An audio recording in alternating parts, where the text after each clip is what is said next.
www.libertarianparty.ru.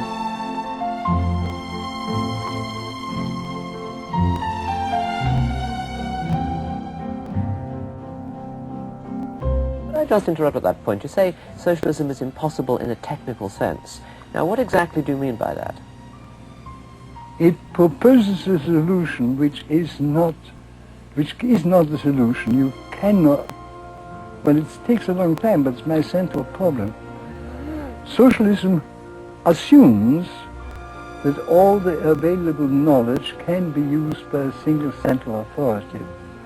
It overlooks that the modern society, which I now prefer to call the extended order, which exceeds the perception of any individual mind, is based on the utilization of widely dispersed knowledge.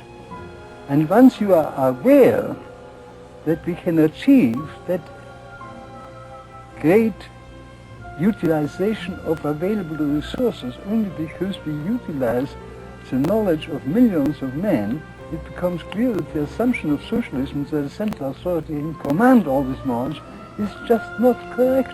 So what you're doing is you're turning on its head the common point one often hears from the left, that because the problems of modern society are so difficult, that they require planning. You're saying because they're so complex, they make planning impossible.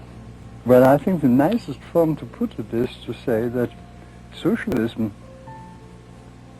protesting against the production for profit and not for use, objects to what makes the extended society possible.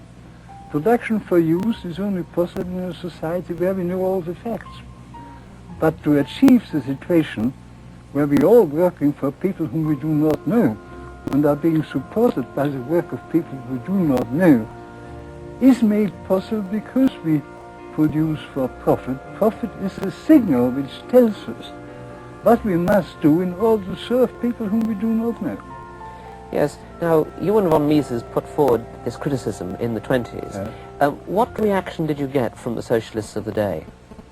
What reply did they make to that fundamental criticism? They were unwilling to admit the factual argument. They preferred to withdraw on the fact. This is a difference of values on which science cannot decide. Once you accept the socialist values that we must be guided by a conception of just distribution, all the factual arguments are irrelevant. Well, of course, the factual arguments prove that the just distribution is impossible unless the distributor knows all the facts.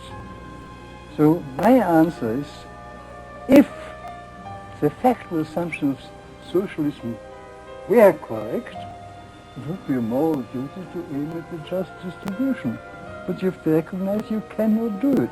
In fact, you can produce enough to maintain the present population of the world only because of a spontaneous process or mechanism which enables you to make use of infinitely more information than any central authority possesses.